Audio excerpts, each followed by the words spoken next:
Tout d'abord, je tiens à dire que c'est pas une conférence scientifique, que c'est pas une conférence ou une table ronde entre archéologues, donc on va pas être prisonnier des termes scientifiques purement dire. On va essayer de faire des échanges entre le public, parce que c'est un sujet qui nous intéresse autant qu'archéologue, autant que Syriens, donc on aimerait bien d'avoir des idées des autres pour développer ce qu'on est en train de faire, avoir sauvé le maximum des patrimoines syriens et trouver des solutions pour l'avenir de ce patrimoine. Donc le titre de cette table ronde, c'est le rôle patrimoine dans la construction de l'identité culturelle. Moi, je vais parler un exemple de la Syrie en général et de ma ville natale, Palmyre, dans laquelle j'ai passé la majorité de ma vie et sur lesquels je travaille. J'ai travaillé, je travaille toujours. Donc c'est un sujet assez vaste. Donc le temps qu'on a pour exposer cette approche, c'est assez limité. Donc on va essayer vraiment de parler les minimums des termes et des approches. Déjà, tu as fait la moitié du travail en présentant l'identité et la terme d'identité et du patrimoine.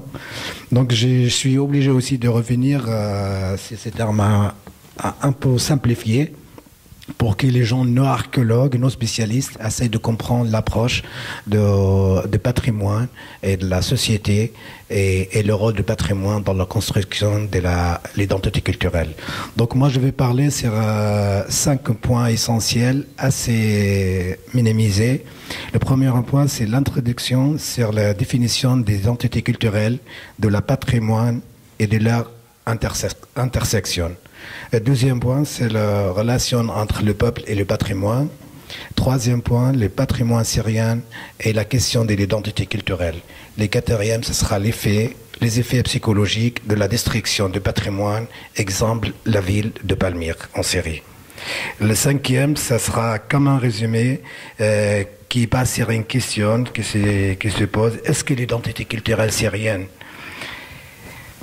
est en danger ou non? Voilà, donc je vais commencer par la question de la définition de l'identité culturelle est étroitement liée avec le concept de la sociologie, avec le concept de la politique et ses écoles.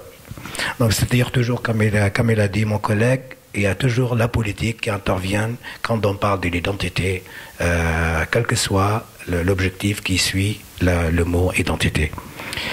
D'une manière générale, la notion d'identité culturelle est un aspect de la notion globale d'identité, se caractérise par les sentiments d'appartenance à un groupe culturel. Selon Hervé Marshall, une langue, par exemple, ou une histoire, une religion et un territoire commun sont les conditions pour pouvoir parler de l'identité culturelle en premier lieu. Après, on est obligé de parler de patrimoine culturel dans son ensemble, couvrant plaisir et grandes catégories, patrimoine.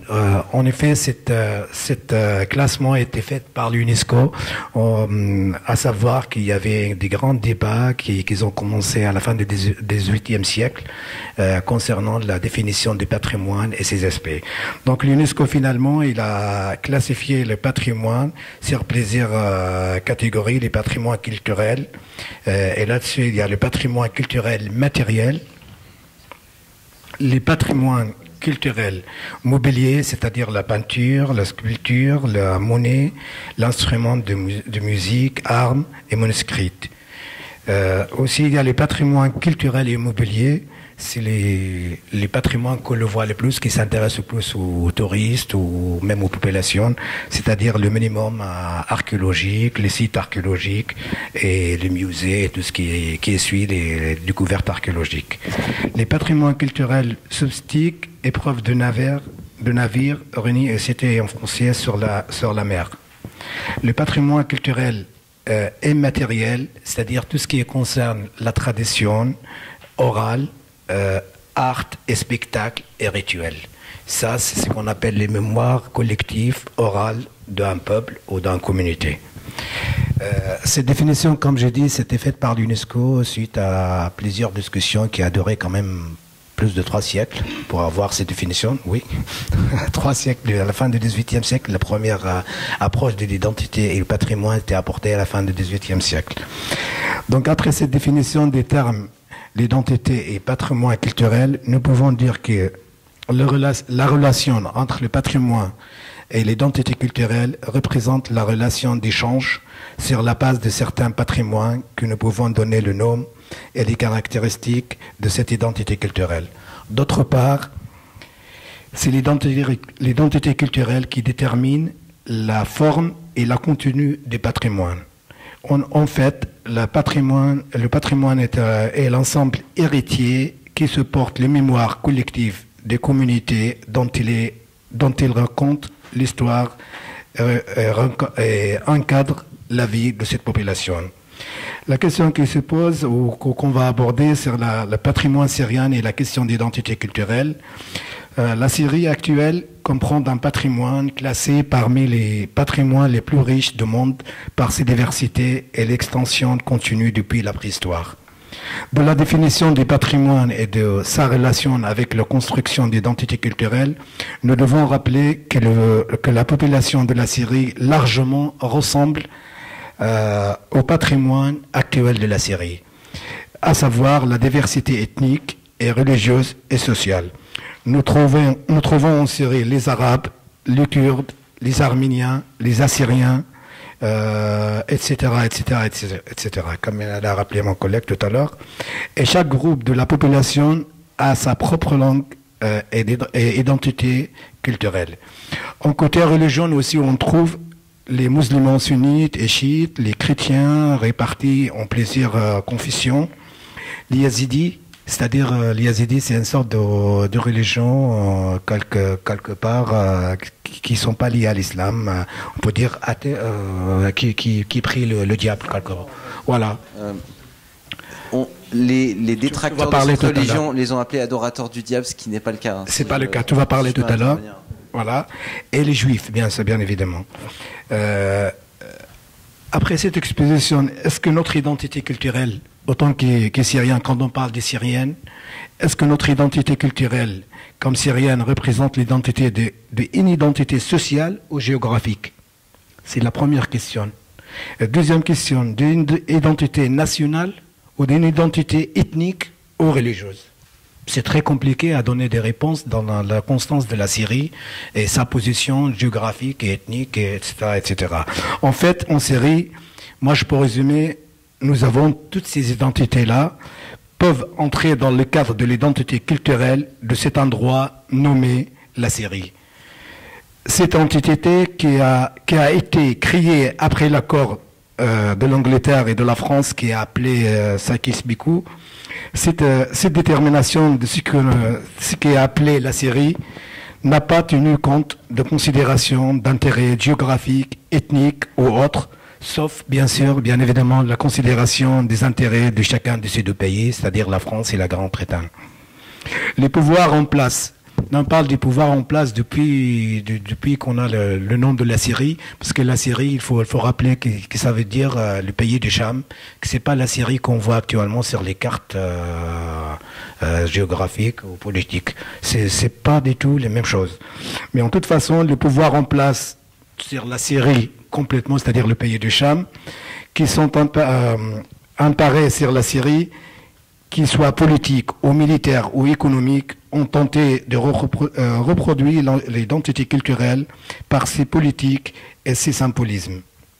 La force qui contrôle la Syrie impose sa langue, son idéologie, et nous pouvons voir très clairement ces indications dans les restes des témoins du patrimoine de chaque période historique passée dans cette région qui s'appelle la Syrie. C'est-à-dire, on peut voir les traces des Grecs, quand les Grecs ils ont diminué l'Orient quelque part. Après, il va parler, Martin, tout à l'heure, de tous ces détails. Donc, je vais laisser Martin tout à l'heure parler de ces détails et de ce propos pour laisser un aspect assez politique et culturel et archéologique au même temps. Donc, mais avant cela, il est nécessaire de parler du patrimoine culturel matériel syrien, qui subit des actes des sabotages, des destructions pendant le conflit armé sur le territoire de la Syrie. Des destructions assez importantes et étendues aussi sur toute la Syrie par les bombardements, les pillages, les installations des armes lourdes et l'occupation armée des sites par les protagonistes des deux camps. C'est-à-dire là où, en tant qu'archéologue, je fais partie de l'opposition, mais il faut signaler que c'est pas seulement le régime qui est entré dans la problématique de la destruction et du pillage et des désastres aux sites archéologiques ou le patrimoine en général en Syrie. Il y a des autres groupes, des groupes qui font partie malheureusement de l'opposition. Il y a les voleurs qui sont connus dans chaque ville. Il y a des voleurs et souvent c'est des familles de père en fils qui leur métier c'est des voleurs d'antiquité. Donc, dans les situations de guerre, on trouve les meilleurs moments pour intervenir et enrichir, quoi. Et si on voulait garder une trace des événements et des sites qui ont été détruits ou endommagés, nous trouvons les plus grandes responsabilités en compte au régime d'Assad. Ça, il faut signaler. Je dis pas ça parce que je fais partie de l'opposition, mais je dis ça après des données scientifiques, documentées et bien référenciées. Beaucoup de sites ont été bombardés par l'artillerie et la roquette, l'aviation et récemment ou dernièrement avec des barils explosifs. Donc la conception ou la concentration des forces d'Assad dans les sites archéologiques et leur lancement des missiles en partant de ces sites-là, ils ont donné à ces sites les caractères d'avoir un lieu idéal pour faire un terrain de bataille entre les deux camps, entre l'opposition et l'armée de régime. Rajouter aussi des graves dommages aux sites causés par l'installation de ces armes et véhicules lourds et creuser des tranchées pour protéger ces armes ou protéger ces soldats. On a toutes les images et des vidéos qui prouvent très très bien que c'est l'armée du régime parce que l'opposition, quand on a commencé à faire, peut-être maintenant l'opposition il a quelques armes lourdes, mais au début il n'y avait que le régime qui possédait des chars et des lance-missiles. La plupart des grands centres anciens des villes importantes ont fait ou font l'objet de combats et de bombardements. Presque tous les sites syriens classés patrimoine mondial à l'UNESCO ont été soit détruits ou endommagés. Et pour compléter ce désastre, le pillage des sites archéologiques est devenu une source de revenus pour certains groupes combattants et certains habitants séduits par les richesses, par des riches trafiquants internationaux d'œuvres d'art. A ajouté récemment la destruction de quelques bâtiments et statues par le groupe d'État islamique de l'Irak et de Levant qui tente de contrôler la Syrie et diffuser son idéologie extrémiste. Ici, il utilise aussi pareil, les mêmes méthodes utilisées par les puissances militaires, à savoir l'utilisation de patrimoine pour servir l'idéologie. Cela ajoute une nouvelle menace assez préoccupante pour le patrimoine syrien, car l'idéologie de ce groupe basée sur la suppression de tout ce qui n'est pas lié à l'héritage islamique salafiste, comme ils l'ont interprété. Ces risques réels qui menace le patrimoine syrien porté à la question importante, est-ce que l'identité culturelle syrienne est en danger? Donc nous avons posé cette question et d'autres questions d'ailleurs sur la forme d'un questionnaire à un échantillon de la population de Palmyre. Le nombre de cet échantillon était un peu petit, 20 personnes, parce que les gens ont peur des forces de régime qui sont fortement présentes dans la ville de Palmyre. L'échantillon a été, dans la majorité des gens âgés entre 18 ans et 35 ans, et distribué entre opposantes, pro-régime, ou ce qu'on appelle neutres. Les questions sont les suivantes. Première question, comment voyez-vous la destruction du patrimoine syrien? Deuxième question, qui est le responsable de la destruction et vandalisme de la société de Palmyre? Troisième, pensez-vous que votre identité culturelle est menacée? Quatrième, comment voyez-vous l'avenir du patrimoine? Pour la première question, la majorité a répondu 17 sur 20, relation de complémentarité. C'est-à-dire il y a une relation complémentaire entre le peuple et le patrimoine. Et une partie qui voit qu'il n'y a pas de relation, ils étaient 3 personnes qui ont répondu, il n'y a qu'une relation entre le peuple et le patrimoine. Une personne qui a répondu, il ne sait pas. Deuxième question, ils ont répondu que le régime de destruction, c'est le régime, il y a 11 personnes, 4 personnes, ils ont dit que c'est l'opposition, 5 personnes, elles ne savent pas. Troisième question, il y a 19 personnes qui ont dit oui, l'identité culturelle syrienne est en danger réel, et une personne qui a répondu non. Quatrième question, pour l'avenir du patrimoine syrien, il y a 15 personnes qui ont répondu, c'est un avenir de l'euro, 5, elles ne savent pas.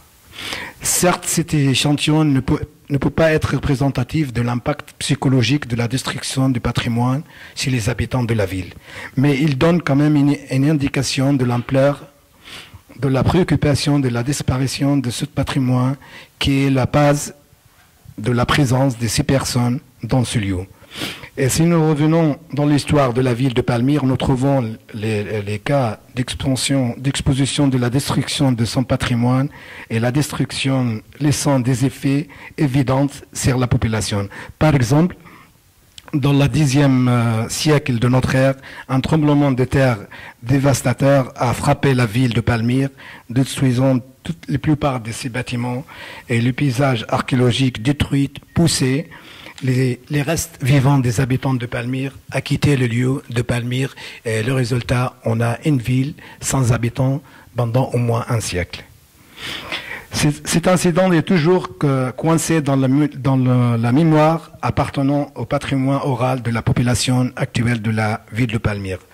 Et c'est pourquoi les manifestants de la jeunesse de la ville de Palmyre ont lancé un cri de détresse pour la protection du patrimoine archéologique dans un sit-in le 28 octobre 2011, c'est-à-dire après quelques mois de début de la révolution pacifique à l'époque, à l'intérieur de la zone archéologique dans le temple de Baal, le plus célèbre minimum de Palmyre.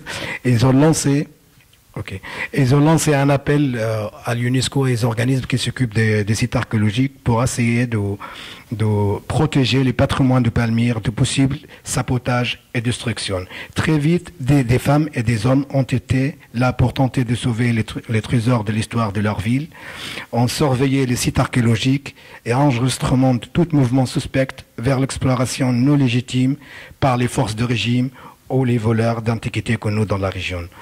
Tout sabotage a été documenté et envoyé aux archéologues indépendants, aux associations créées en dehors de la Syrie afin de protéger des antiquités syriennes et aux médias. D'autres ont intensifié les articles à travers les pages de réseaux sociaux à démarquer et démonter la valeur patrimoine de la Syrie et de la ville de Palmyre spécialement. Ces gens ne sont pas des spécialistes, ne sont pas des archéologues, c'est des citoyens ordinaires. Et ce qu'ils ont fait montre assez bien la relation entre le patrimoine et le peuple. Nous avons très bien que le patrimoine culturel, ce n'est pas simplement des pierres ou des fouilles archéologiques.